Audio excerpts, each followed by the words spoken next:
Bueno, pues muy buenos días a todos los asistentes que están acá en Zoom. En un momentito vamos a iniciar la transmisión en Facebook de esta sesión. Ok, pues nos indican que ya estamos en Facebook Live y pues muy buen día a todos los asistentes y bienvenidos a la sesión de ecosistemas y biodiversidad del Foro Regional México-Brasil de Adaptación al Cambio Climático. Estamos muy agradecidos de tenerlos aquí en esta segunda sesión del foro, que es un espacio donde compartiremos valiosas experiencias entre dos de los países más megadiversos de América Latina y que sabemos que, aunque enfrentamos desafíos climáticos complejos, también tenemos la oportunidad de explorar enfoques innovadores de adaptación que pueden inspirar un presente y un futuro más resilientes. Así que desde el programa de investigación en cambio climático, queremos expresar nuestro más sincero agradecimiento a nuestros destacados ponentes, a la maestra María Zorrilla y al doctor Roger Rodríguez, quienes nos compartirán sus experiencias y visiones de adaptación. Y agradecemos también al doctor Cuauhtémoc Sáenz, quien va a moderar esta sesión y que es miembro del Instituto de Investigaciones sobre los Recursos Naturales de la Universidad Michoacana de San Nicolás de Hidalgo. Y pues con él los dejaremos a cargo para dirigir esta sesión. Muchísimas gracias por acompañarnos y esperamos tener un diálogo enriquecedor para todos. Gracias, Alejandra. Pues es un placer para mí presentar a los ponentes, la doctora maestra María Zorrilla Ramos de la Universidad Iberoamericana y el doctor Roger Rodríguez Torres de la Universidad Federal de Itayubá, que no estoy seguro si lo estoy pronunciando bien. Voy a presentar primero a la doctora, la maestra María Zorrilla, y le voy a dar la palabra y después, ya cuando vaya a presentar el doctor Roger, leo su biografía, breve biografía. Y bueno, también agradecer al programa de cambio climático de la UNAM la amabilidad de que me hayan invitado. Eh, eh, la doctora María Zorrilla Ramos es maestra en estudios regionales por el Instituto Mora y es un instituto que creo que tiene una especialidad en relaciones internacionales y ciencias sociales, entre otras cosas, y es licenciada en ciencia política del Instituto Tecnológico, el ITAM, con estudios de doctorado en la Facultad de Ciencias Políticas y Sociales de la Universidad Nacional Autónoma de México. Ha trabajado en el gobierno federal y ha sido investigadora y consultora en temas que relacionan territorio, medio ambiente y sociedad. Tiene experiencia en el análisis y publicaciones sobre políticas públicas ambientales en los temas de suelo, cambio climático y biodiversidad, y en el desarrollo de procesos participativos para la toma de decisiones, que entiendo, María Zorrillo, no es un asunto fácil, ¿verdad? Porque con tanta incertidumbre que hay en las proyecciones de cambio climático y una situación tan novedosa, la toma de decisiones colectiva para ponerse de acuerdo en qué se debe hacer es un asunto complicado. Ha sido consultora del Programa de Naciones Unidas para Medio Ambiente, el GIZ, que tengo entendido es una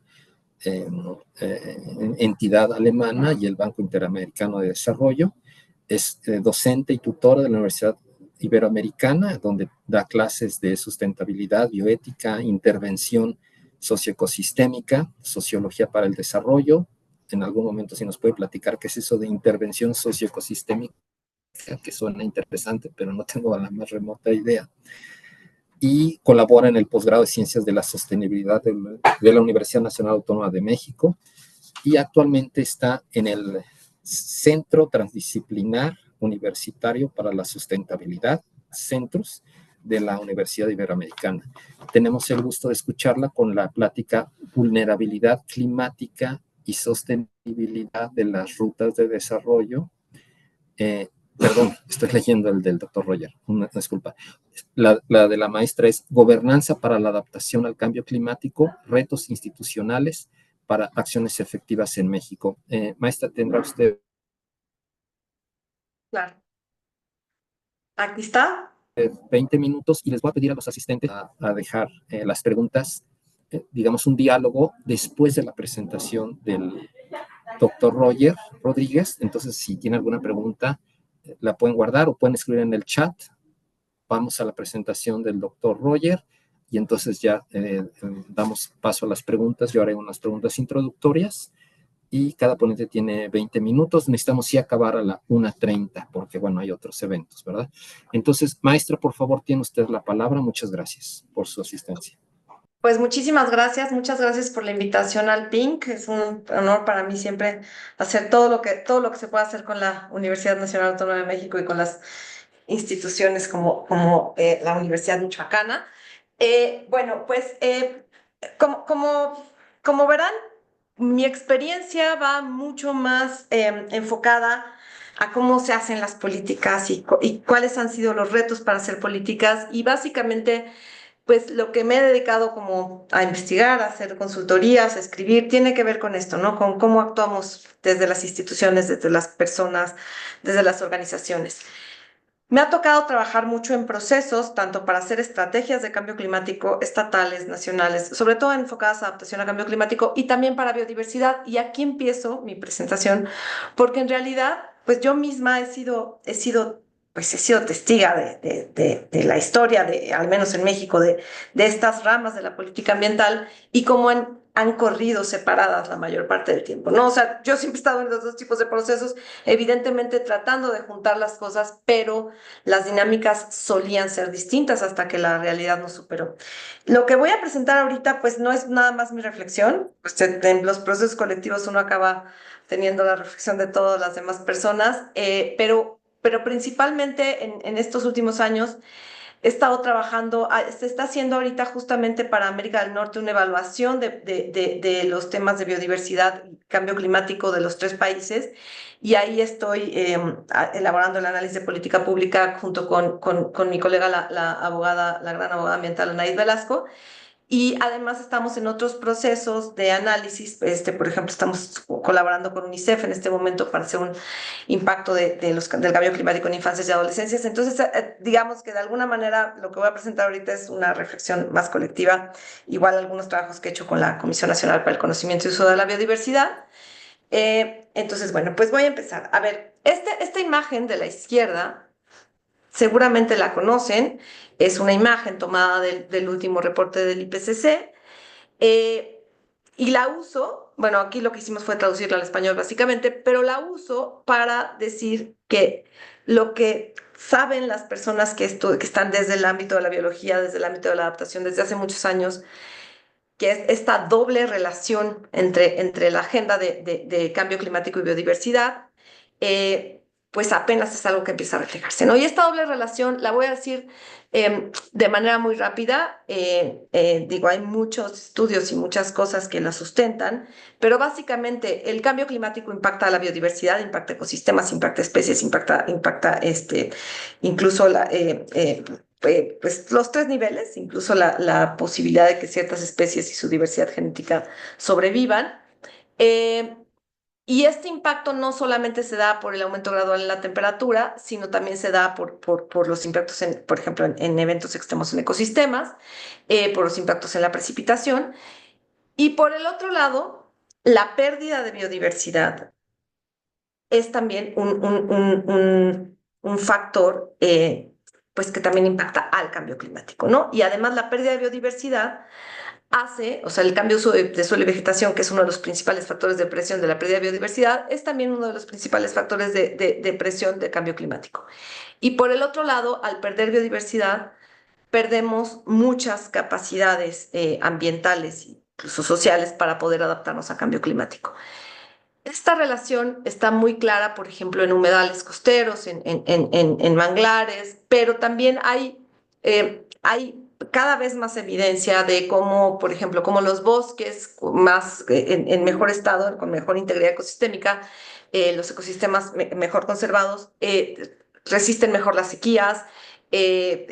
Bueno, todo lo que sería como lo que conocemos como el servicio ecosistémico de regulación y el servicio ecosistémico de mitigación de impacto de los desastres está vinculado al estado de los ecosistemas. Sin embargo, esta agenda no ha corrido de manera paralela.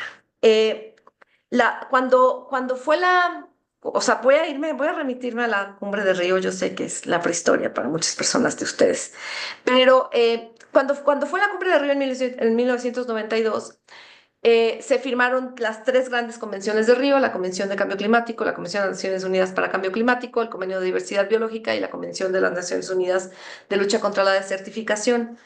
El mensaje era, estas 3 cosas importan, pero hubo como un mensaje subyacente de, bueno, pues no era la intención, pero así pareció, que era como 3 agendas separadas, y así corrieron. Y dentro de esta separación de agendas, además en la historia, que eso ha impactado totalmente la gobernanza también, de que en cambio climático la mitigación siempre ha jugado, ya no, pero es muy difícil quitar ese impulso de que solo la mitigación importa y que la adaptación es muy, o sea, se cree que la mitigación es lo más importante y la adaptación siempre está en un segundo término. Ahorita podemos hablar un poco más de eso.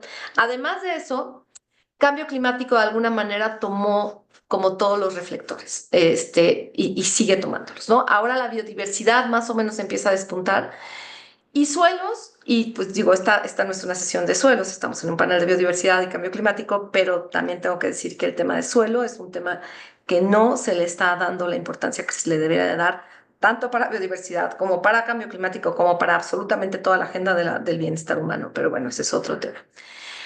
Pero bueno, en México, como en el mundo, el tema de la adaptación empezó a ser más relevante en 2007, 2008. En el 2007 hubo el Plan de Acción de Bali, en la COP de Bali, pero es básicamente hasta 2010, hasta más o menos incluso hasta pues sí, la COP 16 de cambio climático que fue en Cancún, cuando empieza realmente a visibilizarse el tema de adaptación, ¿no? O sea, yo sí diría que 2010 es como a nivel global un año importante para visibilizar el tema de adaptación.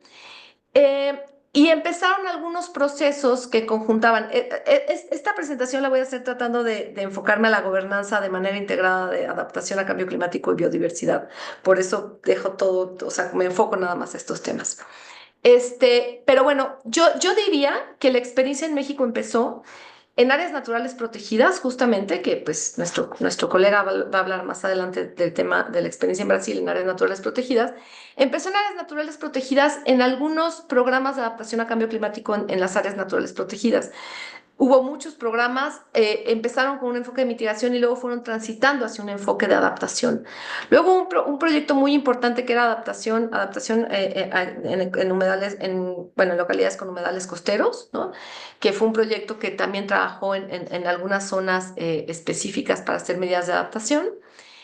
Y luego ya el Programa de Naciones Unidas para el Desarrollo, con la cooperación alemana, empiezan a tener mucho más impacto, sobre todo desde el concepto de resiliencia, ¿no? Y de resiliencia vinculado a la conservación de la biodiversidad para enfrentar el cambio climático. Y la verdad es que para mí una de las cosas más importantes, uno de los hitos más importantes que también ya venía de antes, o sea, 2010, 2012, se empieza a hablar de adaptación basada en ecosistemas, pero cuando este concepto empieza a ser muchísimo más, pues mucho más conocido y se le suma a adaptación basada en ecosistemas, se le suma ya el concepto más amplio de soluciones basadas en la naturaleza, para mí eso significa como la explosión de la conciencia de que van de la mano, ¿no? Entonces, o sea, lo que quiero decir ahorita es, en términos de la integración, estamos mucho mejor que hace unos años, ¿no? Y este impulso que también está muy, muy metido en el concepto de servicios ecosistémicos y de cómo la pérdida de servicios ecosistémicos es fundamental en el aumento de los daños y pérdidas. Entonces, bueno, todo esto sí nos pone ahorita en un momento clave. Faltan muchas cosas y es un poco lo que me voy a enfocar en los siguientes 12 minutos, 11 minutos, pero bueno, pues eso que falta, ya sabemos que falta, ¿no? Antes no sabíamos ni siquiera que nos estaba faltando.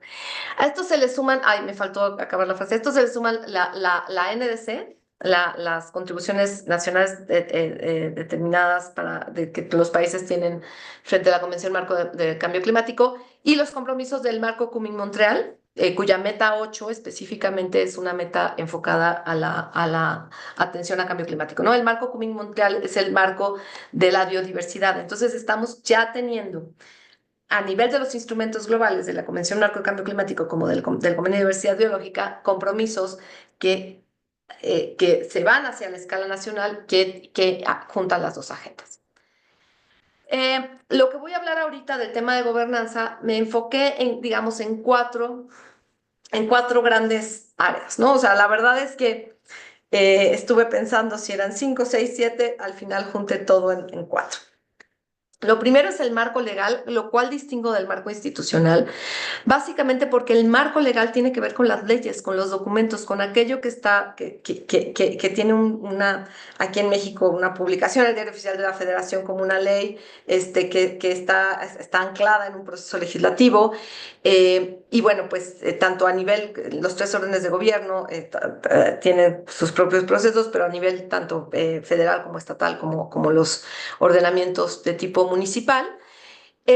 Y aquí, bueno, aquí las preguntas importantes sería, pues, ¿cuáles son estos instrumentos que pueden anclar los mecanismos y las acciones? Otra pregunta clave sería, bueno, evidentemente está la Constitución, las leyes, ahorita voy a hablar un poco más de eso. Los convenios internacionales. Los convenios internacionales, no sé en Brasil, pero en México, aquellos convenios internacionales que han sido ratificados por el Senado tienen una naturaleza igual a una ley federal, ¿no? Entonces, los convenios internacionales y los acuerdos de los que estos derivan también son parte del marco legal. Y bueno, en legislaciones estatales y en leyes, y bueno, en procesos legislativos más anclados a nivel municipal, pues tenemos una diversidad muy grande, ¿no? Y de eso quiero hablar un poquitito más adelante. Luego viene el tema del marco institucional y de las políticas públicas, que esto tiene que ver más con los actores y con las instituciones vigentes. El marco institucional puede cambiar, o sea, cambian los nombres de las secretarías, cambian las estructuras, pero también cambian en México los programas sectoriales a nivel federal, los programas sectoriales a nivel estatal, cambian las políticas, cambian los presupuestos. Aquí hay una cosa muy importante. O sea, podemos tener marcos legales, podemos tener la Constitución, podemos tener los convenios, podemos tener las leyes, pero al final esto se refleja en el tercer punto, que es el financiamiento, ¿no? O sea, podemos tener muchas cosas en las leyes, podemos tener muchos objetivos en las políticas, pero llegamos al punto de tenemos o no financiamiento para hacer las cosas y cómo se está haciendo el financiamiento. Entonces, el financiamiento, digamos que no tendría que ser el objetivo, pero tendría que ser el detonador de que sucedieran las cosas. Yo creo ahorita que también es una ventaja, pero también puede ser un riesgo la gran cantidad de financiamiento del que se está hablando ahorita y que está empezando a fluir a nivel internacional. Pues en México lo que hemos tenido históricamente ha sido como pues una pérdida de prioridad del financiamiento para el medio ambiente en general en los financiamientos públicos. Se ha revisado el presupuesto. Eh, pero básicamente, pues el financiamiento o sea, se ha mantenido a través de financiamiento público, financiamiento de la cooperación, financiamiento de la banca de desarrollo, que también ha sido muy importante, sobre todo para ver cuáles son como los tipos de proyectos que apoyan. Hay importantes avances. Hace un año más o menos se aprobó una taxonomía, que se llama una taxonomía verde en la Secretaría de Hacienda para poder rastrear los financiamientos. Entonces, bueno, este es un tema fundamental. Pero lo que nos lleva a ahorita, que son los mecanismos de gobernanza entendido como estos mecanismos para que todas las personas involucradas puedan ser parte del proceso de la política pública. Acuérdense que gobernabilidad tiene que ver con que el gobierno haga bien lo que tiene que hacer, y gobernanza tiene que ver con que también haya otros mecanismos para sumar otros actores para atender estos problemas que son cada vez problemas más complejos, más complicados y que necesitan de esta suma.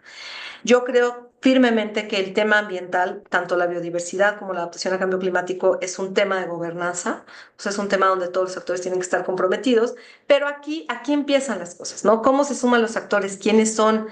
Si el marco de gobernanza está dentro de un marco de protección de derechos humanos, esto viene desde la Constitución, pero es algo que siempre tenemos que estar claramente defendiendo, ¿no? ¿Cómo se garantiza la participación de pueblos indígenas, comunidades locales, comunidades afrodescendientes?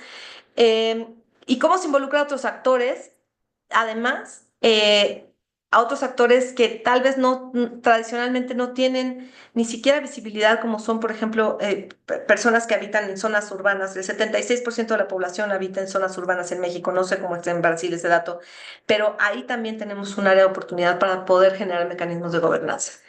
Y esto mismo, ya que estoy viendo mis tiempos, entonces me voy a ir un poquito más rápido. Aquí lo que pongo es, de estos 4 puntos, pues cuáles han sido los resultados de los análisis que hemos hecho durante mucho tiempo y, o sea, digamos que sinteticé y en muchos campos. Y básicamente, o sea, las leyes es de donde parte todo. Y lo que sabemos, lo que tenemos en México es que las posibilidades de integración, o sea, la Constitución en México tiene lugares muy importantes, el artículo 4 constitucional, el artículo 27, el artículo 2, el artículo 1, en donde se pueden anclar las acciones para atender la adaptación al cambio climático y la biodiversidad de una manera conjunta.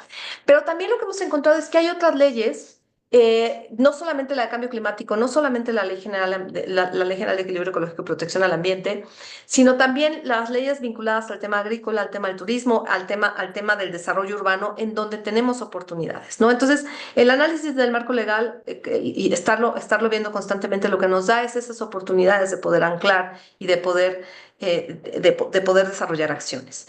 Y aquí también pues entran justamente los compromisos internacionales en el marco de las convenciones, ¿no? Que también, pues, que también están guiando la agenda, ¿no? Y lo vamos a ver, creo que más en la discusión que tengamos. Del marco institucional, esto es muy importante porque depende totalmente de las capacidades. O sea, una cosa es lo que está escrito en la ley y otra cosa es lo que se puede aplicar. Y aquí un tema de capacidades institucionales se vuelve fundamental. Y no solamente a nivel federal, sino sobre todo en el tiempo que queda, creo que quiero enfatizar a nivel municipal. En México son 2.468 municipios. De repente la cifra no le doy porque de repente se forma un municipio más, pero ¿qué pasa? ¿Qué pasa con las acciones que se dan en los municipios? Depende absolutamente de ese anclaje a nivel local. Entonces, yo sí creo que sigue siendo un gran pendiente de la agenda de los municipios. En temas de financiamiento, el financiamiento ahorita está explotando, como les dije, o sea, vamos a hablar más adelante del tema de daños y pérdidas, pero está el financiamiento del Fondo Verde para el Clima, pues está el Fondo de Adaptación, pero a nivel nacional también todo el mundo está metiendo dinero, lo cual les decía, está muy bien, pero también puede ser un riesgo porque ¿cuáles son las capacidades financieras que tenemos? ¿Cuáles son las capacidades financieras que tienen las organizaciones, que tienen las entidades para poder administrar y para poder llevar a buen término el uso de los recursos? Y aquí un aspecto central se vuelve la transparencia, ¿no? Cómo tenemos los mecanismos de transparencia, los mecanismos de rendición de cuentas y esas cosas creo que tenemos que trabajarlas muy intensamente en los próximos años. Y bueno, ya me voy al tema de más de otros actores y el tema crítico, como yo lo digo, es la construcción de capacidades y la articulación de los esfuerzos, pero aparte no tenemos una sistematización de cuáles son las experiencias que se están dando en el territorio, tanto las exitosas como no las exitosas. O sea, quienes trabajamos, yo sé que estoy hablando muy rápido, perdón, pero estoy viendo el reloj correr aquí junto a mí. Quienes trabajamos en cambio climático, quienes trabajamos en biodiversidad desde hace muchos años, sabemos dónde están las cosas, dónde están los procesos, pero necesitamos visibilizarlos más, porque además ahorita, y esto es muy importante y lo voy a decir en la última diapositiva, además ahorita lo que tenemos es que en el territorio se conjuntan absolutamente todas las luchas, y por eso me voy a pasar de una vez a la última diapositiva. Eh, y bueno, ¿cuáles son en este sentido los retos? Uno, entender que las agendas se vinculen no quiere decir que sean solo una agenda. Corremos el riesgo de que se crea que biodiversidad y cambio climático son lo mismo. Están totalmente vinculadas, pero son agendas que también tienen una propia naturaleza. O sea, en materia de biodiversidad estamos también luchando contra otros factores de presión, el tema del uso sustentable, de la conservación, de la protección, de la restauración ecológica. Entonces, no podemos decir que toda la actividad de biodiversidad se tiene que quedar en la agenda de cambio climático porque estaremos perdiendo todos los otros temas. Y en materia de cambio climático también también hay que trabajar el tema de reducción de emisiones de los otros sectores, de todo lo que tiene que ver con sector secundario, con sector terciario. Entonces, bueno, o sea, son dos agendas muy vinculadas, pero son dos agendas que también necesitan fortalecerse. Y yo diría, tenemos que fortalecer la agenda de la biodiversidad de manera urgente. Se necesita mucho más acción local, que es un poco lo que he dicho, en términos de la interacción de los diferentes órdenes de gobierno y fortalecer capacidades. Bueno, cuando hablamos de biodiversidad también tenemos que considerar que estamos hablando no solo de ecosistemas, sino de especies de diversidad genética y ahí falta muchísimo trabajo por hacer. ¿Qué está pasando con el impacto del cambio climático en las especies y en la diversidad genética y cómo se está trabajando en resolver estos impactos? Yo creo que falta muchísimo. Y los retos de los territorios, y es justamente lo que les decía hace unos minutos. en el territorio se conjunta absolutamente toda la presión sobre el ambiente y o sea, de los factores ambientales y sociales. Y por toda la presión también estamos hablando de temas de crimen organizado, de temas de problemas sociales, estamos hablando de procesos, por ejemplo, de tala clandestina, estamos hablando de procesos de sectores del extractivismo, cómo está impactando los territorios, el sector de la minería, otros sectores, los sectores energéticos. Entonces, en realidad, todo lo que podemos decir de la gobernanza en el territorio no tiene etiquetas, en el territorio está todo de manera pegada y esto y las personas que están trabajando en el territorio están enfrentando esto todo el tiempo, constantemente. Entonces, aquí lo que necesitamos también es fortalecer las redes. Otra cosa que en el territorio se reflejan las capacidades o incapacidades del resto de los actores, ¿no? O sea, aquí al territorio llegan si hubo o no capacidades para articular políticas, para articular financiamiento, entonces, bueno. Y la otra cosa es que justamente necesitamos visibilizar más, ¿no? O sea, lo que está sucediendo. Y el tema es que, bueno, lo que está sucediendo ahorita con el gran impacto del tema de daños y pérdidas es también el riesgo de que nos suceda que toda la atención se vuelva a la reparación cuando urge también el tema de la prevención, ¿no? La agenda de la prevención es una agenda muy importante, pero creo que ya me pasé, entonces ya con esto, pues con esto concluyo y muchísimas gracias. Gracias, maestra. ¿Me escuchan bien, verdad? Me cambié de computadora. Sí, perfecto. Ok, muchas gracias. Mire, voy a plantearle, maestra, mi pregunta de apertura de la sesión de diálogo, pero no me conteste de favor ahorita, sino la planteo para darle tiempo a usted a que, si quiere reflexionar alguna cosa, y presento al otro ponente y ya luego, si quiere, retomamos su respuesta. Quiero, digamos, reseñar una experiencia que tengo aquí. Estoy en el Consejo Consultivo de Cambio Climático del Gobierno del Estado de Michoacán y hay un como gabinete que ve las cosas de cambio climático, que se llama Comisión Intergubernamental. Y entonces, no en este gobierno actual de nuestro gobernador actual, sino en uno previo, hubo una reunión donde dijeron, digan cada dependencia de las distintas partes del gabinete qué están haciendo y con qué dinero. Entonces dijeron, pues como el cambio climático va a generar un problema de abasto de agua, nosotros estamos reparando fugas y estamos dando el presupuesto que tenemos de reparación de fugas. Como se necesita más restaurar los bosques para captura de agua, pues estamos haciendo reforestación y estamos usando el dinero de reforestación. Entonces, en mi muy personal opinión, y es lo que quiero poner en la mesa, me pareció que todos decían, estamos haciendo algo, pero lo que estaban haciendo es lo que siempre hacen. Nada más que ahora pueden invocar por una causa distinta, cambio climático. Siempre han reparado fugas y siempre se ha hecho reforestación, pero ahora pueden decir, esto es para cambio climático. Y el presupuesto que invocaban era el que ya tenían. Entonces, me parecía que no había un presupuesto específico para hacer acciones distintas. Y esto en parte tiene que ver con el hecho de que el cambio climático tiene un impacto transversal. Como afecta a todos, como que es fácil, entre comillas, afectar las acciones y el presupuesto de todos, y entonces todos pueden decir, estamos haciendo algo por cambio climático, cuando a lo mejor sí, pero no se está haciendo algo diferente. Y creo que se necesita hacer algo diferente. Dejo ahí esta reflexión y me gustaría saber su impresión al respecto. Quien tenga más preguntas las pueden poner en el chat, las voy a retomar una vez que lleguemos a la sesión del conversatorio. Y paso a presentar a nuestro segundo ponente, el doctor Roger Rodríguez Torres. Él es profesor del Instituto de Recursos Naturales de la Universidad Federal de Itayubá. Tiene una licenciatura en física en la Universidad Estadual Paulista de Río Claro y una maestría y doctorado en meteorología del Instituto Nacional de Investigaciones Espaciales de Brasil. Coordinó el curso de Ciencias Atmosféricas de la UNICEF. Es miembro de prestigiadas revistas del Consejo Editorial de revistas internacionales y miembro del programa de posgrado en Medio Ambiente y Recursos Hídricos de la UNIFEI y del programa de Meteorología Aplicada de la Universidad Federal de Vicosa, no estoy seguro cómo se pronuncia Vicosa, y su tema de investigación son los impactos del cambio climático en América del Sur, con la identificación de vulnerabilidades de las personas y los ecosistemas, en las personas y los ecosistemas con el fin de ayudar a los tomadores de decisiones a tomar medidas efectivas. Su plática será sobre vulnerabilidad climática y su sostenibilidad de las rutas de desarrollo, evaluación en áreas protegidas de Brasil y las Américas. Adelante, doctor Roy Rodríguez, por favor, tiene usted la palabra. Buenas tardes a todos. ¿Se ve mi pantalla completa en la tela? Se ve completa y también vemos su video en un recuadro pequeño. Adelante, doctor. Sí, gracias. Bueno, primeramente me gustaría de agradecer la invitación hecha.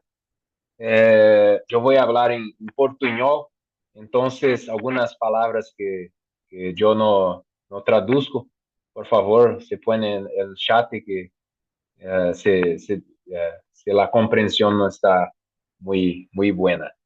Muy bien, adelante, Ok, yo voy a presentar hoy, acá en esta presentación, es lo resultado de dos artículos que yo colaboré recientemente, que trata justamente del tema de este panel. Y bueno, como que yo como físico, climatólogo, fui a parar nesta... empecé a trabajar con estos temas relacionados a medio ambiente, a la adaptación, identificación de la vulnerabilidad. Bueno, contando un poco de mi historia, en 2008, más o menos, yo participé de algunos workshops justamente sobre impacto, adaptación y vulnerabilidad en Brasil, donde muchos cientistas se juntaron para tentar delimitar las áreas de vulnerabilidad en São Paulo y Rio de Janeiro. Entonces tenía allí muchos cientistas expertos en diferentes áreas, pero yo percibí una dificultad muy grande de diálogo entre los propios expertos, ¿no? Y al final del workshop, la idea era construir una caracterización espacial de las áreas vulnerables en estas dos regiones metropolitanas en Brasil, pero el resultado no fue muy agradable, porque así las personas decían, trazían sus estudios bien particulares y la transdisciplinaridad no funcionó muy bien en este workshop. Entonces yo salí de este workshop con la idea entonces de producir informaciones climatológicas que serían así más fácil de traducir entre diversos expertos y también para hablar con tomadores de decisiones, ¿no? Entonces, en esta época estaba haciendo mi doctorado con el doctor José Marengo, que inclusive va a hacer una charla mañana con ustedes. Y en este doctorado, entonces yo empecé a estudiar las incertidumbres de los cambios climáticos y cómo traducir esto en mapas que pudiesen resumir o adensar toda la información de diferentes modelos climáticos, ¿eh?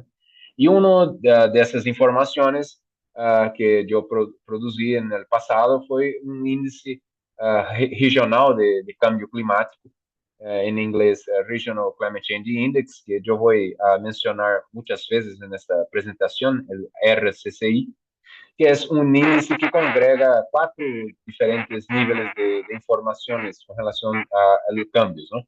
Cambios en temperatura media, precipitación media y extremos de temperatura y precipitación.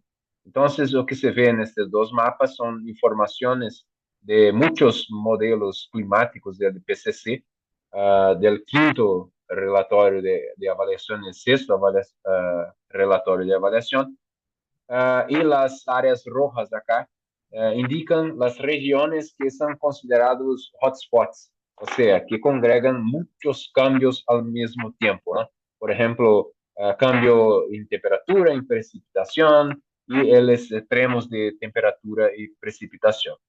no quiere decir que las áreas azules no son vulnerables, no van a sufrir un impacto, pero relativamente van a ser, pueden vir a ser menos afetadas por riesgos climáticos do que as áreas rojas. Nestas duas figuras que eu produzi muitas combinações de cenários de emissões de gases invernadeiros e generações de modelo. Essas duas que eu trago acá, se vê que o patrão climático cambia um pouco entre os relatórios de avaliações, pero este cambio es más debido a la mudanza de escenario de las forzantes de emisiones do que mudanças, cambios en la estructura del modelo, ¿no? Entonces, yo digo que las incertidumbres que tenemos en cambios climáticos están más relacionados a cuál trayectoria de emisiones nosotros estamos seguindo o vamos a seguir en el futuro, do que a estrutura física de los modelos. Bueno, con ese índice de riesgo climático, yo también producí un índice de vulnerabilidad socioclimática que entonces congregaba tres informaciones, ¿no? La exposición, que es aquel mapa del RCCI con relación al riesgo climático. La sensibilidad en Brasil es mensurada con relación a la distribución de la población acá, la densidad populacional, que en Brasil es concentrada acerca de la porción leste del continente, del país. Y como medida de capacidad adaptativa, nosotros usamos el índice de desarrollo humano, ¿no? Bueno, entonces la combinación de estas tres informaciones es posible delimitar lo que nosotros llamamos de socioclimatic vulnerability, ¿no? Una vulnerabilidad socioclimática. Entonces, cuando se ve la parte del riesgo climático, se tiene un patrón espacial, ¿no? Pero cuando se pone la población y la capacidad de desarrollo de estas poblaciones, una diferente imagen se presenta para nosotros, porque ahí, a donde la población está ubicada, ya traz para sí la idea de hotspots, y a donde nosotros tenemos entonces la capacidad de desarrollo humano más pequeño, también aparece como hotspots en nuestras avaliaciones, ¿no? Entonces, esta región, por ejemplo, es a donde nosotros tenemos la desenvolvimiento económico más fuerte, pero los cambios climáticos también están alto o fuertes. Y esta región, a pesar de no tener un riesgo climático tan intenso, pero son regiones cuyo índice de desarrollo humano es más bajo. Bueno, con esta idea, entonces, yo empecé a hacer estudios de esta naturaleza con compañeros que tratan que estudian biología, ecología, por ejemplo, David Lapola de la Universidad de Campinas, acá en Brasil, y José María Cardoso, que es un pesquisador brasileño, pero que actúa en la Universidad de Miami, es un ecólogo, ¿no? Bueno, entonces con esa misma idea de delimitar la información con relación a riesgo, exposición, capacidad adaptativa, ahora adaptado para las áreas protegidas del Brasil. Entonces, las variables, en este caso, que representan la exposición, la capacidad adaptativa y la sensibilidad, se juntaron para definir una resiliencia de las áreas protegidas y el cruce de la resiliencia con el riesgo climático medido pelo RCCI nos da una idea de vulnerabilidad de las áreas protegidas acá en Brasil. Entonces, el RCCI fue tido como nuestro índice de riesgo climático, la exposición de estas áreas protegidas está relacionada con la integridad de la vegetación, o sea, la cantidad de áreas no nativas dentro de las áreas protegidas que estábamos evaluando, com uma capacidade adaptativa, também se mensurou o nível de conectividade destas áreas protegidas em Brasil. O tamanho da área protegida é uma mensuração de exposição ou capacidade adaptativa neste estudo, uma vez que as áreas mais grandes têm mais capacidade de se adaptar ao risco climático, ¿no? E também se utilizou neste estudo a probabilidade de transição do habitat como uma sensibilidade. Este é baseado neste estudo de Scholz e colaboradores de 2006. Então, esta informação de resiliência e risco climático foi dividido em quartis para definir 3 categorias, né, de risco e resiliência. Então, bajo, moderado ou alta resiliência, baja, moderado ou alto risco climático. E estas 3 categorias, então, nos dão 9 possibilidades de vulnerabilidade, não? A vulnerabilidade cresce neste sentido, né, de bajo risco e alta resiliência para alto risco e baixa resiliência. E, como uma sugestão de los revisores da revista, se propuseram também algumas vias de adaptação baseado num estudo de Magnis e colaboradores de 2011. Então, las quatro extremos, né, se sugere, por exemplo, uma via de adaptação de refúgio, de transição facilitada, de adaptação natural ou de manutenção do ecossistema. Esta imagem da direita já lhe põe, então, as informações para os 993 áreas protegidas do Brasil e onde estas áreas estão ubicadas, ¿no? Olha, mirando el mapa e também tomando como referência os biomas brasileiros, se vê que a classe de vulnerabilidade, tanto em número de áreas protegidas como em área coberta por estas áreas, estão ubicadas em la classe de vulnerabilidade baja, né? Solamente 17 áreas protegidas foram altamente vulneráveis nesse estudo, identificados neste estudo, e se ubicaram principalmente em la Mata Atlântica, que é esta área acá em Brasil, que é altamente com uma densidade populacional muito grande, né? Seis áreas protegidas no bioma cerrado e apenas 4 em la Amazônia. Então, são as áreas, pontos acá que estão em rojo. Cerca de 258 áreas protegidas estão ubicadas principalmente em la Amazônia, apresentaram uma vulnerabilidade média, que são essas áreas amarelas acá.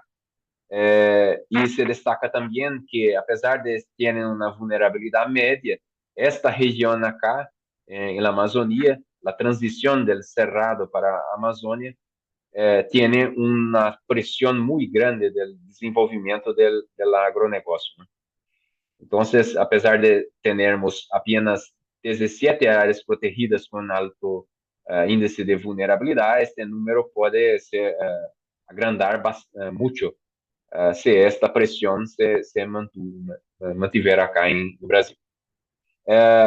Resultado muito importante também foi que 80% das áreas protegidas que foram classificadas como vulnerabilidade alta ou moderada, estão gestionadas por indígenas.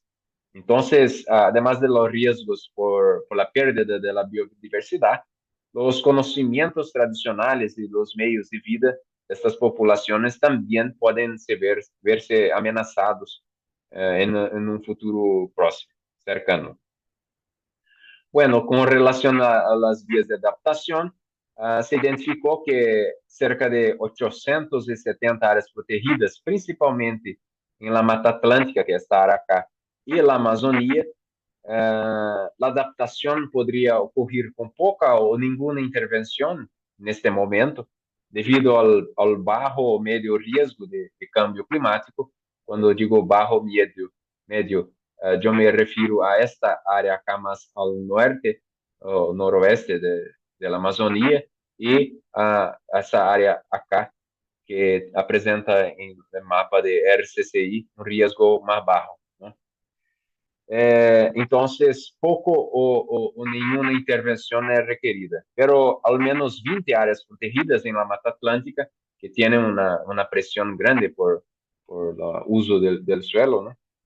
Y el Cerrado, que es esta región acá que es muy fuerte en agronegocio, y también en la Amazonía, en esta parte, deveria ser objeto de intervenção mais forte, por exemplo, com a melhora da conectividade ecológica, dado su bajo estado de resiliência atual.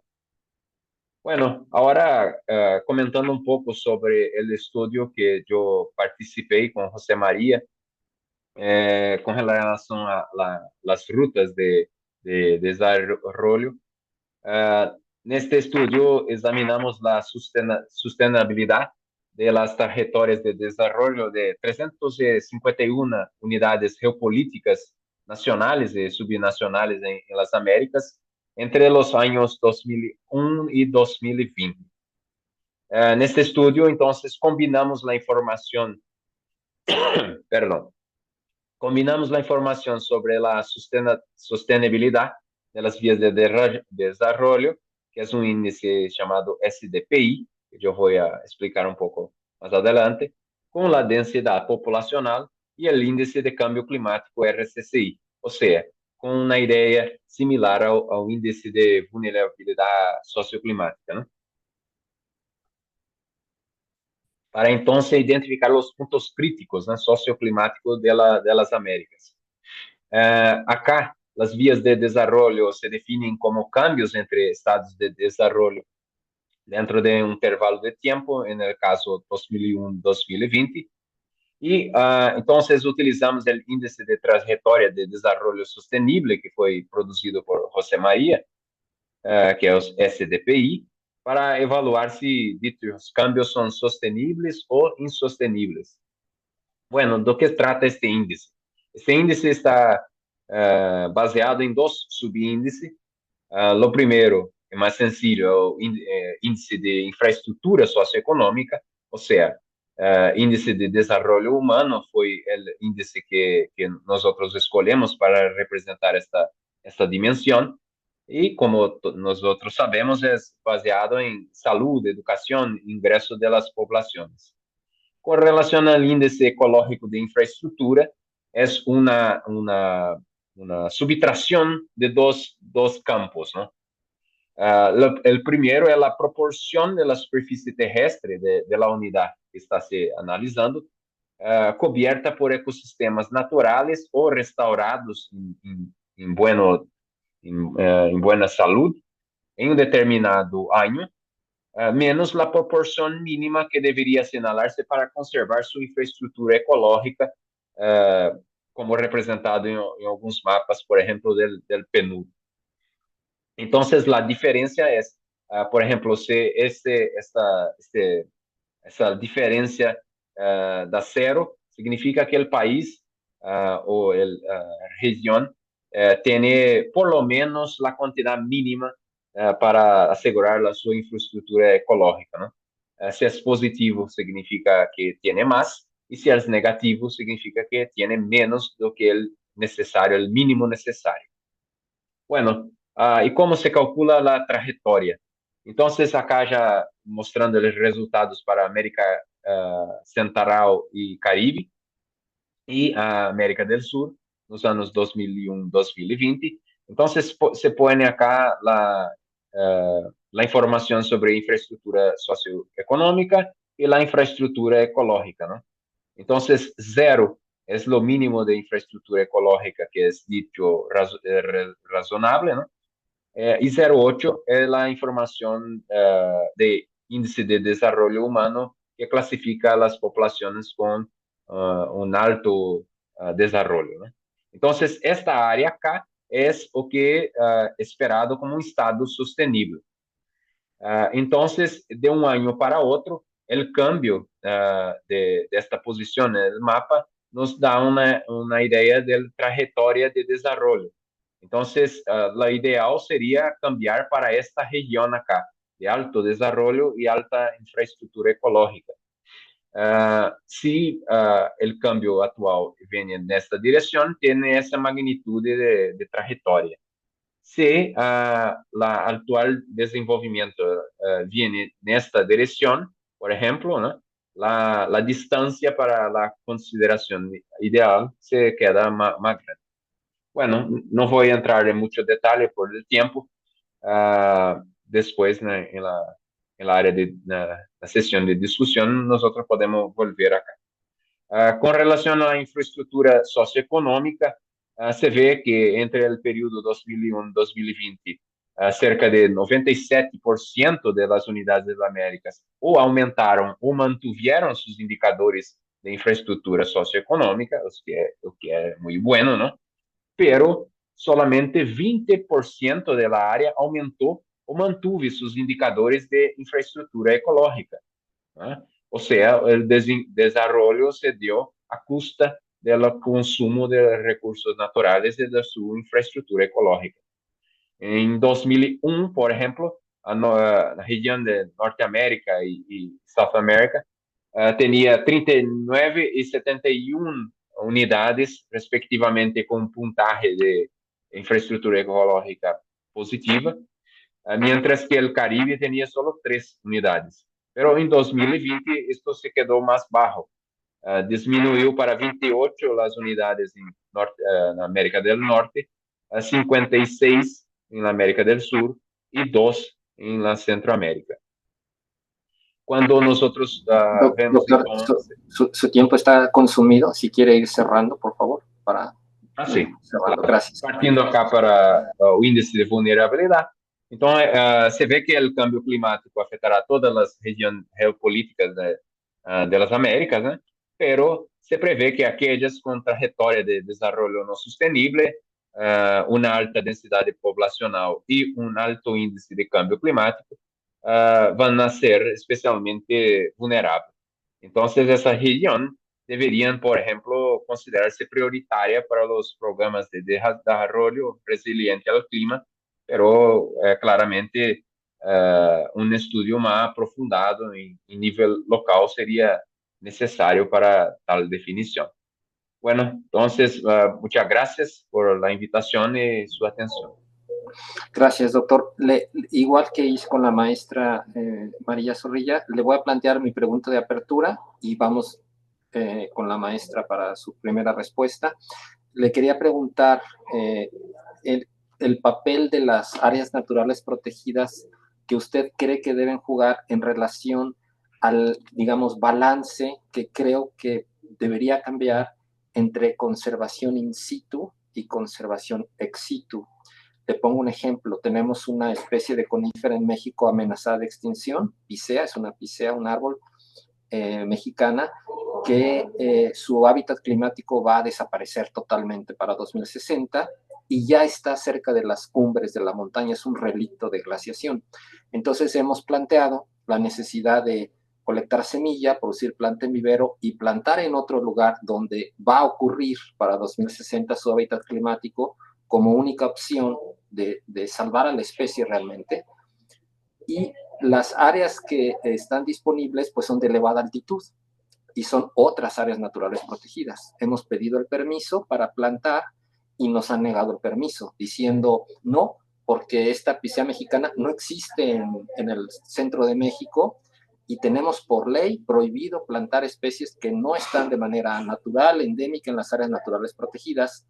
Y mi reflexión es, esta, digamos, concepción de las áreas naturales protegidas como santuarios de conservación in situ se desarrolló cuando no había cambio climático. ahora hay cambio climático y creo que el concepto debe cambiar radicalmente para aceptar especies que vienen de otros lugares y solo se pueden salvar ahí, en mi punto de vista, pero esto ha sido muy controversial en México.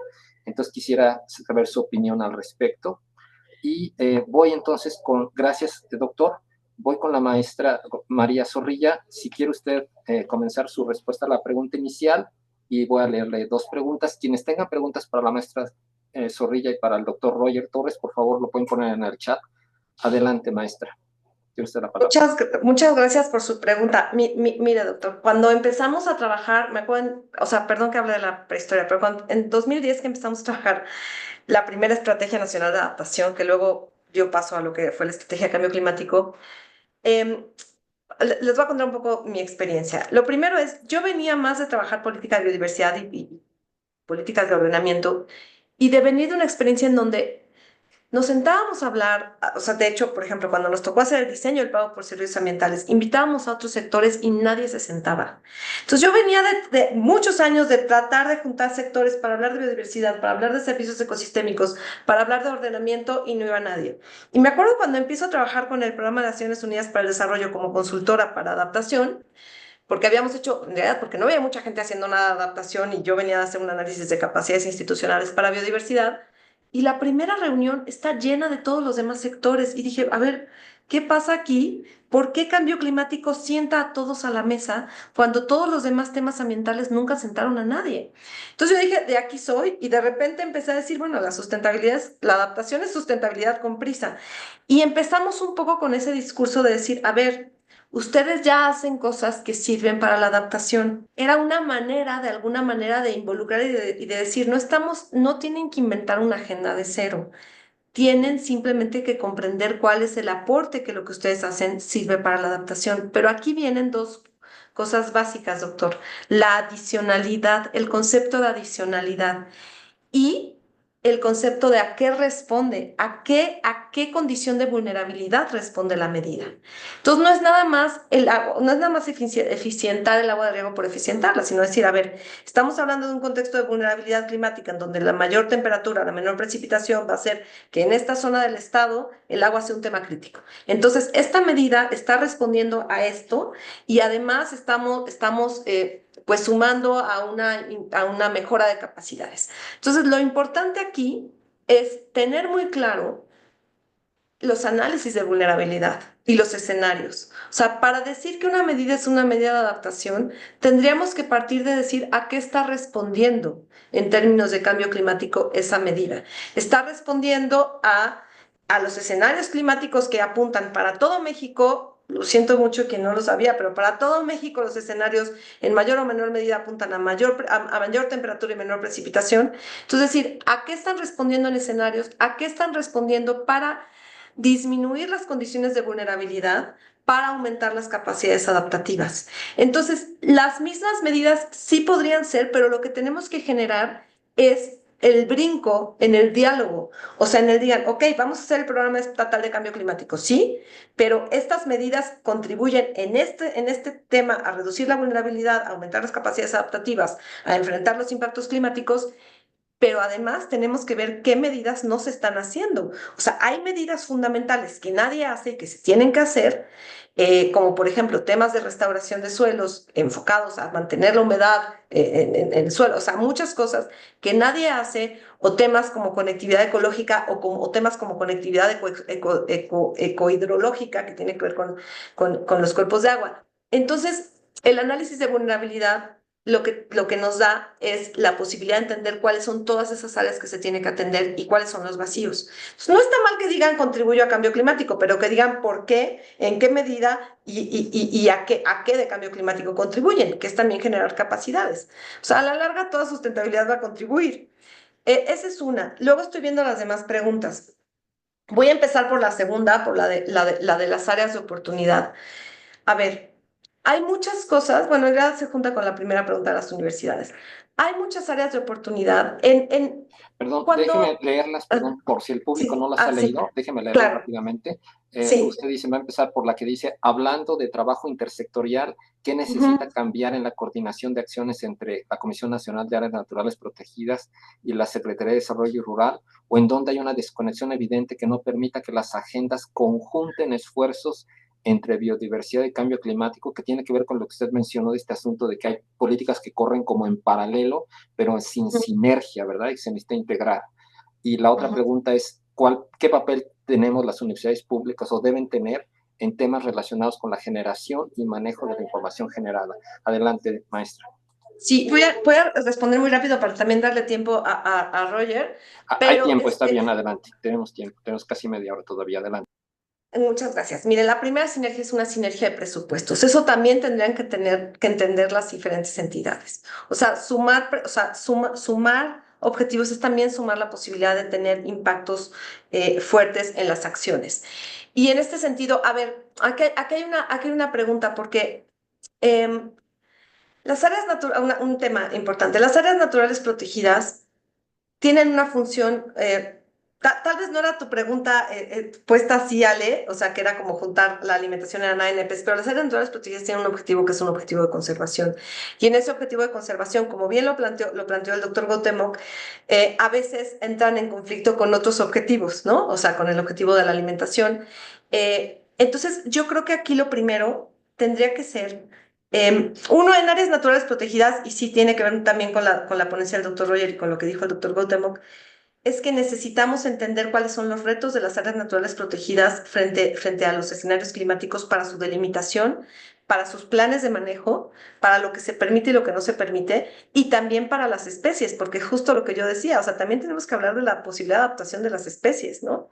Entonces, bueno, o sea, las áreas naturales protegidas tienen muchos retos. Yo creo que al ser áreas muy delimitadas en el territorio, sobre todo las áreas naturales protegidas de competencia federal, han tenido un foco, solamente que pues también hay áreas que tienen mucho más atención, las reservas de la biosfera, y hay áreas que tienen menos atención o que están sujetas a mayores factores de presión. Entonces, bueno, en realidad fortalecer las áreas naturales protegidas en todos sus sentidos y el conocimiento sobre ellas creo que es fortalecernos frente al cambio climático.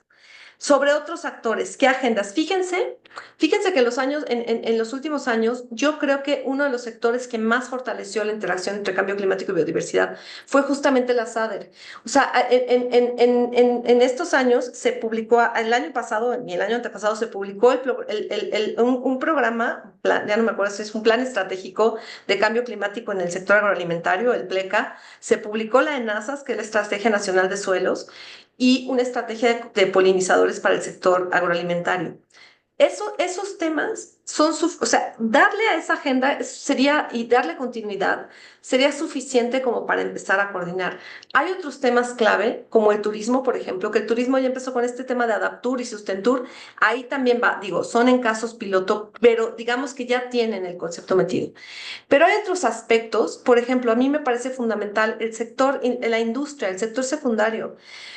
No hay, se los digo, miren, si aquí hay alguien que se dedica al sector secundario, les estoy poniendo el tema en la mano. O sea, yo ahora estuve trabajando hace unos meses en el programa de cambio climático para Tamaulipas, que Tamaulipas tiene 40 y tantos% de su Producto Interno Bruto en sector secundario, en industria. Y con base en eso me puse a ver, tanto en el país como en otros países, la falta de instrumentos de adaptación al cambio climático que hay en el sector industrial, que es altamente dependiente de temas bueno, evidentemente como el agua, y aparte impactante del agua, pero también en temas de comunicaciones, en temas de salud ocupacional. Entonces, yo sí creo que hay muchos temas, si lo vemos como sector primario, sector secundario, sector terciario, que se tienen que fortalecer. A mí, por ejemplo, el tema de la adaptación a cambio climático, los impactos climáticos en comunicaciones y transportes, o sea, no solo carreteras como conectores, y como su impacto ambiental, sino, por ejemplo, puertos, mares. Entonces, yo creo que hay muchísimo tema que fortalecer en la adaptación. Y contestando a la pregunta de las universidades, tanto públicas como privadas, pero hablemos de las públicas. Básicamente las universidades son un gran puente para la formación de capacidades. Eso, en Cuantitaller de biodiversidad y adaptación en el que he estado, siempre se habla del papel de la investigación y del papel de la docencia para generar capacidades, pero por ejemplo también para sacar la información de los papers a las personas, de los papers, de los documentos de las revistas a las personas, para poder, o sea, yo, miren, después de muchos años de trabajar en política ambiental, ahorita estoy convencidísima de que el papel fundamental de la educación de la educación en todos los niveles lo hemos olvidado. Entonces, yo sí creo, por ejemplo, que todas las universidades tendrían que tener una estrategia para que todas las personas que egresen de ellas, independientemente de la carrera que tengan, tengan conocimientos de cambio climático, de sustentabilidad, conocimientos reales, no nada más de pase un examen, sino conocimientos en el sentido de poder aplicar su conocimiento a cambio climático. O sea, yo creo que sí se podría hacer una muy buena estrategia de fortalecimiento de la educación para el cambio climático y para las sustentabilidades de diferentes universidades. Em, creo que, creo que por el momento lo dejo. Sí, gracias, maestra. Muy amable. Doctor Roger, a la pregunta que le hice, me gustaría agregar la que está en el chat, porque está relacionada, ¿verdad? Para si quiere usted de una vez integrar la respuesta de ambas preguntas, que es, ¿qué debilidades y oportunidades presentan las figuras de área natural protegida para la adaptación al cambio climático? En particular, ¿cómo influye su categorización y zonificación, tanto en México como en Brasil? ¿Y qué otros instrumentos de conservación las pueden complementar? Adelante, doctor Roger. Ok.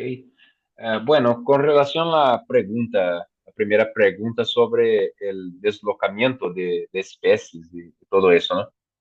Acá en Brasil también es una situación muy complicada, ¿no? Los ecólogos, los biólogos colocan como la última opción posible, ¿no?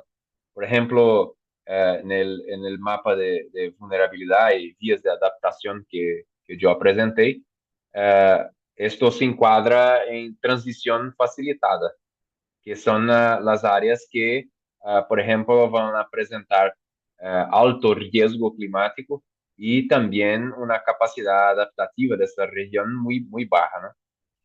Para nosotros en Brasil, esto es una característica que puede vir a ocurrir, por ejemplo, en el cerrado brasileiro, que es lo medio, el medio del país, donde la presión de lo agronegocio es muy fuerte, ¿no?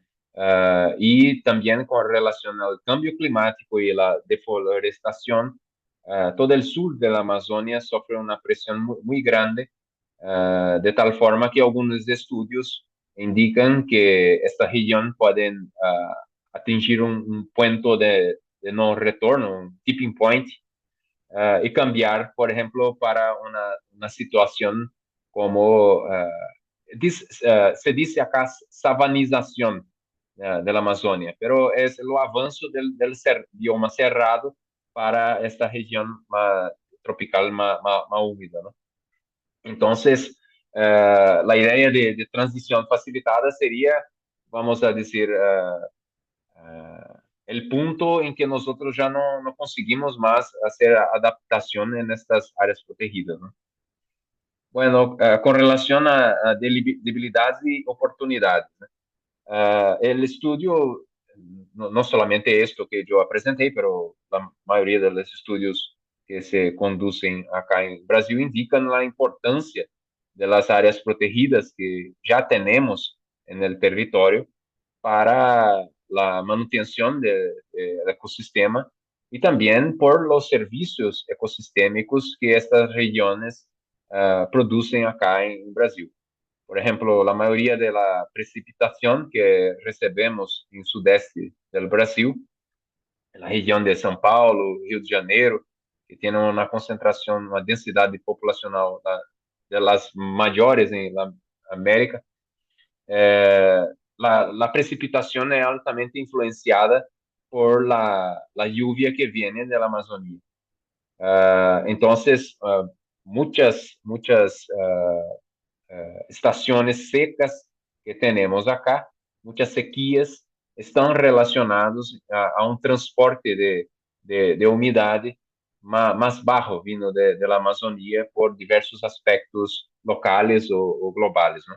El niño, la niña, por ejemplo, junto con desmatamiento y cambios de otras naturezas en la biodiversidad. Entonces, es muy importante mantener estas áreas y no solo mantener, pero mejorar su capacidad adaptativa, ¿no? Por ejemplo, en todas las áreas protegidas, no es 100% coberta de vegetación nativa, ¿no? Entonces, la reforestación de estas áreas es un punto muy importante. Para las áreas pequeñas, por ejemplo, uh, se requiere, ¿no? Medidas, por ejemplo, de conexión entre estas áreas, ¿no? Para que, en caso de un cambio climático, las especies puedan cambiar para otras áreas más cercanas, ¿no? Tienen una área de adaptación más cerca.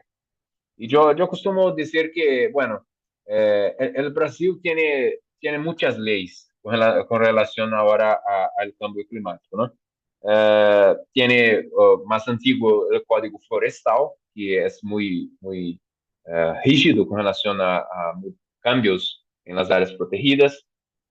En 2008, nosotros implementamos la Política Nacional del Cambio Climático. El plan Nacional de Adaptación, pero só fue aplicado en 2016. Y este año, ese plan nacional de adaptación está siendo aplicado en las municipalidades. Pero todo eso es lindo en el papel, pero mucho poco ha sido hecho de fato, ¿no? Entonces, hay una presión muy grande para disminuir las áreas protegidas o hacer algún tipo de... ¿Cree que ustedes me oyen?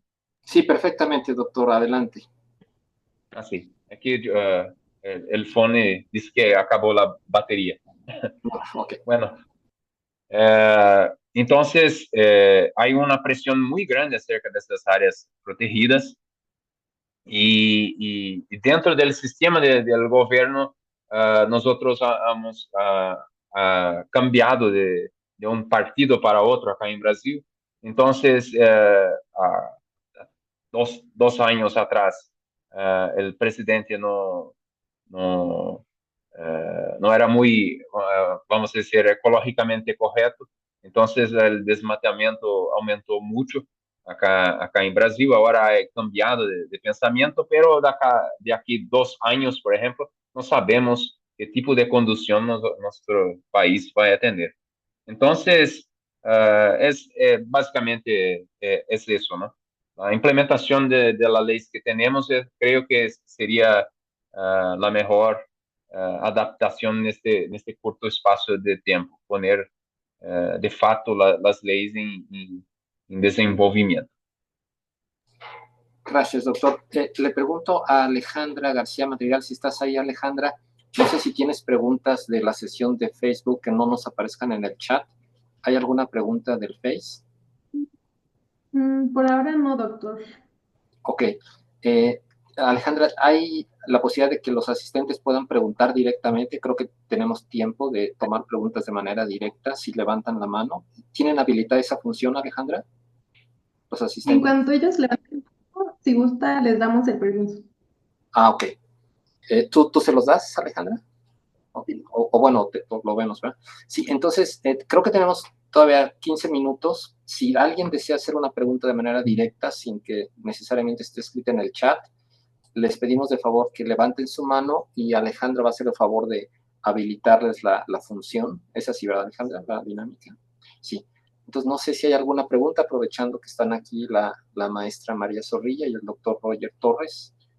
Y doctor Roger, pues en español es muy bueno. O sea, agradecemos mucho la asistencia de traducción en el chat, pero son unas cuantas palabras que nos tradujeron y pues lo felicitamos por su español. Es más español que portuñol. No sé si alguna de la UNAM, Fernanda García Hurtado levanta la mano. ¿Tú le das la palabra, Alejandra?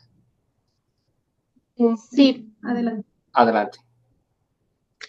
buenas tardes. Bueno, primero, muchas gracias por el foro, bueno, por lo que se ha explicado en el foro hasta el momento. Justamente creo que ahorita el cambio climático es como un tema que, por supuesto, es muy importante, pero sí también a veces se emplea más bien como para obtener ciertos fines y hay mucho que se dice respecto a la dificultad de conectar las ideas de la parte de la Academia de Cambio Climático con el gobierno, pero también algo que en lo que me he enfocado mucho últimamente es cómo se puede o si creen que sea posible en algún momento conectar estas ideas de la academia con ahora un sector privado que tiene un control muy fuerte sobre el financiamiento, que al final es como uno de los puntos más significativos para ir como moviendo los grandes proyectos que podrían apoyar o empeorar un poco todas las partes del cambio climático. O sea, ¿cómo ven este problema? ¿Tu pregunta preferentemente es para alguno de los dos ponentes, Fernanda? Para cualquiera de los ponentes en realidad.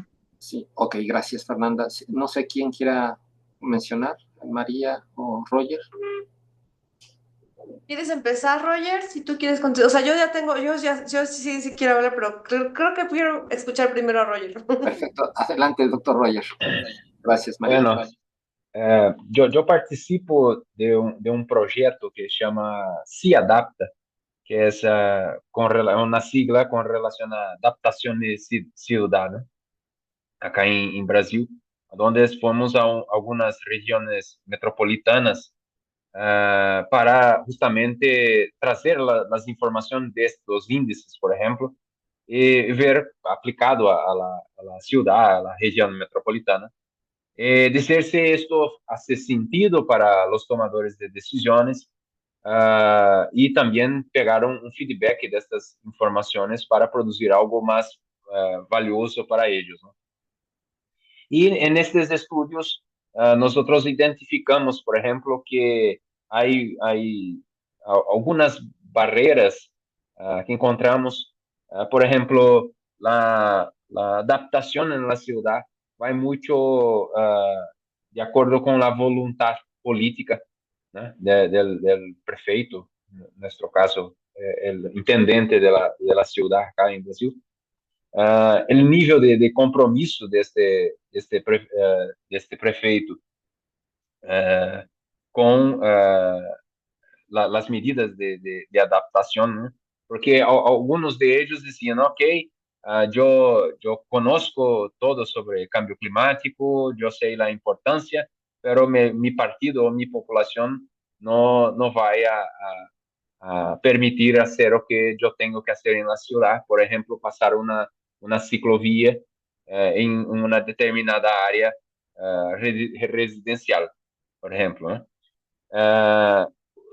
También un gran desajuste que nosotros tenemos acá en Brasil, no sé si en México también, que las leyes se vienen de arriba para abajo, ¿no? Entonces, es de nivel federal, pero la adaptación se da en la ciudad, ¿no? Entonces, muchas veces la ciudad no tiene el mecanismo necesario para hacer la adaptación si no está muy bien conectada con lo que el gobierno federal está proponiendo o algo do tipo, ¿no?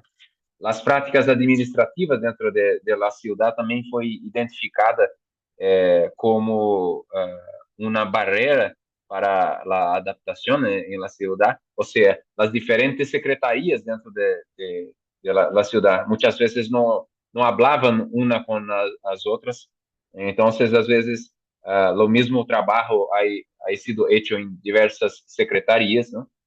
Y por qué yo dice todo esto? Porque una de las barreras fue justamente identificada como las presiones de los sectores privados, ¿no? Por ejemplo, en las áreas que eran acerca de las playas, el sector privado quiere avanzar con todo, con los hoteles, con la parte turística, mesmo en regiones que no se puede, ¿no? Tiene muchos accidentes con relación al avanzo del nivel del mar y otros problemas geológicos, ¿no? Pero, por otro lado, si el sector privado acá tiene ese aspecto malo, también creo que está cambiando un poco, ¿no? Por ejemplo, esta semana, una de las grandes empresas acá, Danone, que es una empresa mundial, dice que no va a comprar soja del Brasil, que está siendo producido en áreas de desmatamiento, ¿no? Entonces, el sector privado, si por un lado presiona para una, una cosa mala en dirección al cambio climático, también puede ser un importante factor de adaptación, de cambio de pensamiento, ¿no? Porque al final é a economia que acaba ditando como se vai usar los recursos naturales de alguna forma. Gracias, doctor Roger. Y cuando veo una gran similitud de problemas entre Brasil y México, porque cuando usted dijo de este avance del sector privado en la playa, ya no sabía yo si usted estaba hablando de Brasil o estaba hablando de Cancún y la Ribera Maya en México, que es exactamente lo que usted acaba de decir, con el problema este de la devastación de los manglares y demás. Tiene usted una pregunta en el chat, si quiere leerla, pero no me la conteste, déjeme darle la palabra a la maestra María. María, por favor, si usted quiere claro, comentar, adelante. con mucho gusto. Miren, el sector privado es igual que cuando hablamos del sector público, es demasiado amplio, es un rango enorme. Hay sector privado que realmente está preocupado por sus inversiones y hay sector privado que está preocupado por su imagen. Y hay sector privado que está preocupado por ambas. Entonces, yo creo que pues, en esta amplia gama me voy a ir a los preocupados. O sea, los preocupados por su imagen van a hacer greenwashing, sea como sea, y con los elementos que quieran hacerlo. Y o sea, me voy a los dos extremos. El greenwashing, pues ahí quien va a poner el freno va a ser la legislación, las normas, el cumplimiento y las personas, o sea, y la ciudadanía activa. Y la ciudadanía que diga justamente, no compro esto porque viene de tal, porque estoy exigiendo mi lista de cuál es la rastreabilidad de los productos. Pero por el otro lado hay un sector privado que sí está preocupado porque ya sacaron sus corridas financieras, básicamente. O sea, el primer sector privado del cual podemos hablar, donde hay amplias preocupaciones, son las aseguradoras.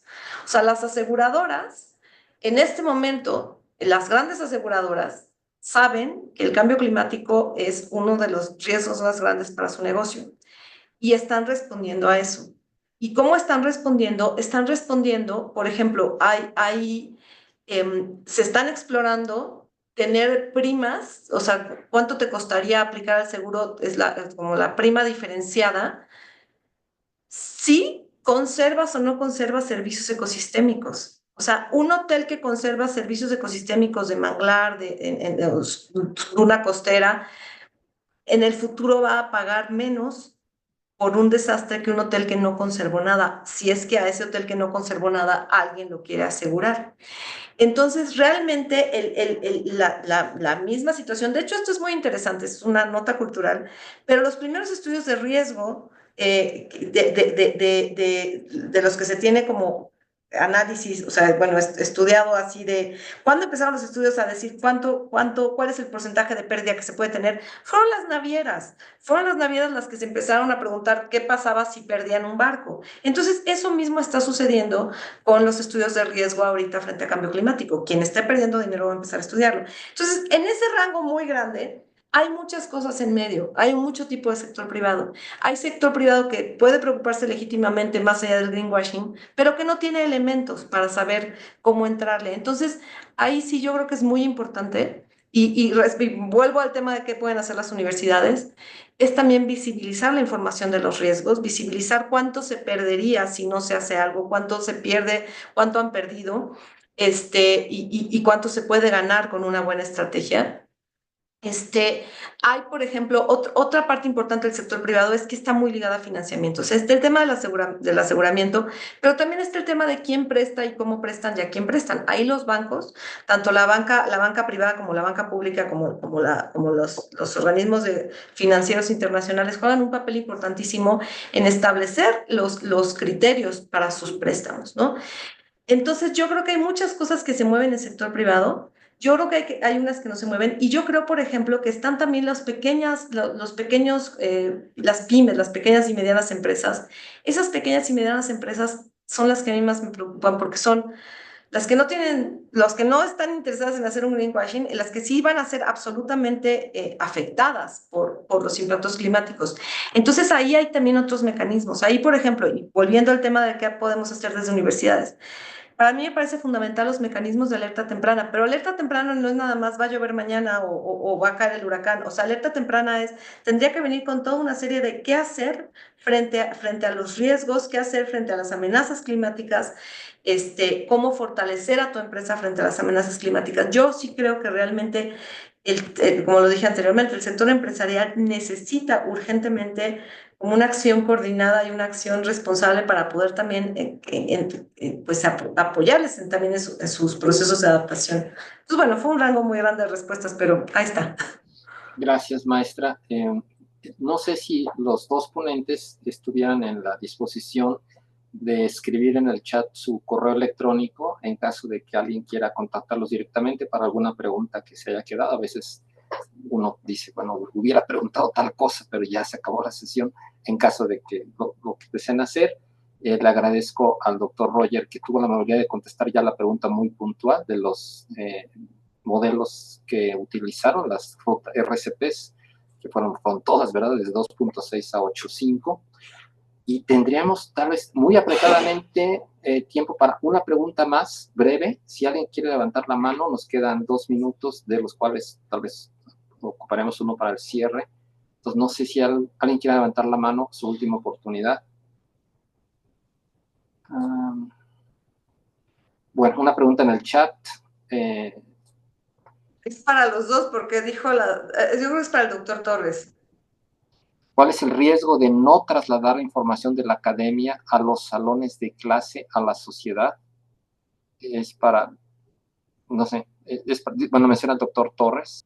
Doctor Roger, si quieres contestar, por favor. Bueno, acá en Brasil nosotros enfrentamos así una cierta dificultad de comunicación con, de trasladar la información de la academia para una tomada de decisión, ¿no? Eso es, por ejemplo, un tema de estudio que yo estoy intentando hacer, ¿no? Como traducir todas esas informaciones de una forma más sucinta y comprensible para los tomadores de decisión. Pero como dice el profesor en el comienzo de la presentación, los tomadores ven ainda las proyecciones con muchas incertidumbres, ¿no? Pero como la generación de los modelos del PCCA ha mostrado que la gran mayoría de las incertidumbres están relacionadas con los escenarios de emisiones, ¿no? Entonces, yo costumbro decir que Newton no cambió sus ecuaciones hace centenas de años, ¿no? Pero entonces eso dentro de los modelos climáticos no ha tanto efecto de cosas que no están muy bien representadas. Sí, claro, existen las incertidumbres con relación a procesos físicos, pero o que hace cambiar más las proyecciones es los escenarios de emisiones de gases invernaderos. Entonces, hay mucha información ya para los tomadores de decisiones con una alta probabilidad de hacerlo, ¿no?